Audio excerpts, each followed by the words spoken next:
Boom! Yes, folks, Hume here again. We're continuing with our series on trigonometry.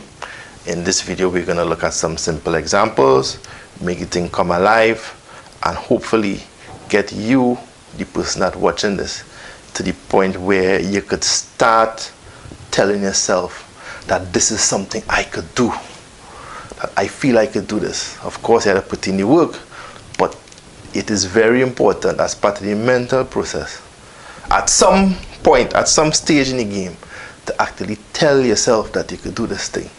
Sometimes even before the evidence of that would show itself. Alright? So, we ended by looking at the trigonometric ratios for theta. We're going to start by looking at the trigonometric ratios for phi. And then we're going to lead straight into something else now. Now, if I switch the reference angle from theta to phi, what happens as a result of that? What happens is that the sides now change. Alright? The hypotenuse is always the hypotenuse. That remains constant. However, by making phi the reference angle, I have now taken this side and made it the opposite side. So this is now the opposite, and this here is now the adjacent side. And of course, once we do that, we find that the ratios are the same in terms of the general sides of any right angle triangle. So if we say in the sine of phi, the sine of phi is still opposite over adjacent. If we say in the cosine of phi, that is still adjacent, sorry, opposite over hypotenuse, right? I rush anything, man. Right? The sine of phi is opposite over hypotenuse. The cosine of phi is still adjacent over hypotenuse. Alright?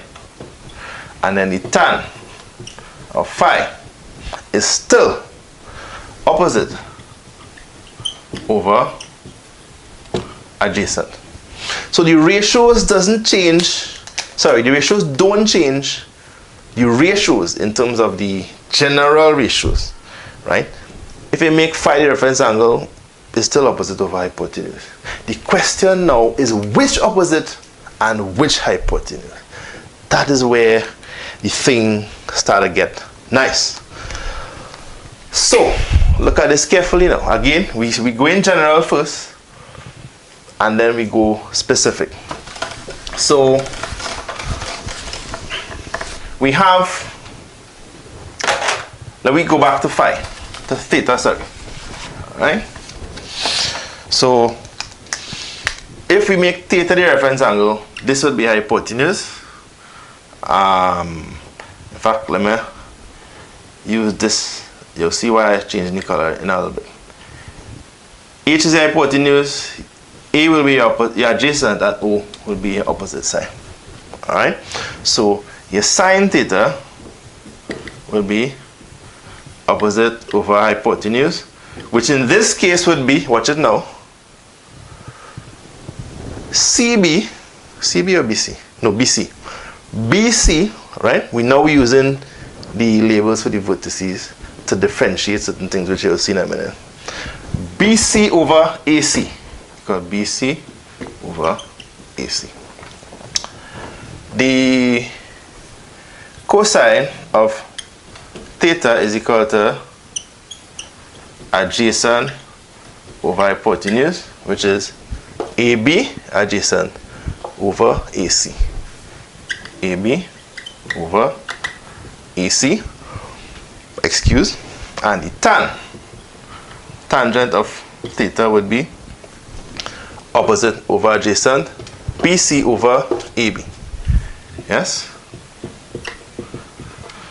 That is where your reference angle is theta. Now if I do this, if I switch the reference angle and I make phi the reference angle, then with phi as the reference angle, this is now the opposite.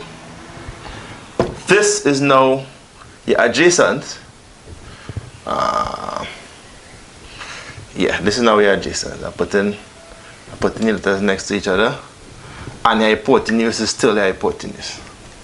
Alright? So we're looking at the labels in green. So in green, we're saying that the sine of phi is equal to opposite here over hypotenuse here, which in this case will be AB over AC. AB over AC. We're saying that the cosine of phi will be adjacent over hypotenuse, which will be BC over AC. BC over AC. And then the tangent, let me stick it in the corner here. The tangent of phi will be opposite over adjacent, which will be AB over BC. Over, sorry, I need to write this up properly, just for the sake of completeness, alright? Sine phi is equal to the same opposite over the same hypotenuse, which in this case would be AB over AC. AB over AC. And cosine will be the same adjacent over the same hypotenuse, which in this case would be BC over AC. BC over AC. And yes, I have to do it over here now. Alright, this will be opposite over adjacent. Tan of phi, theta, sorry, would be BC over AB. BC over AB. And of course, the tangent, which we will have to squeeze in on top here, the tan of phi would be equal to opposite over adjacent, AB over BC. Alright? AB over BC.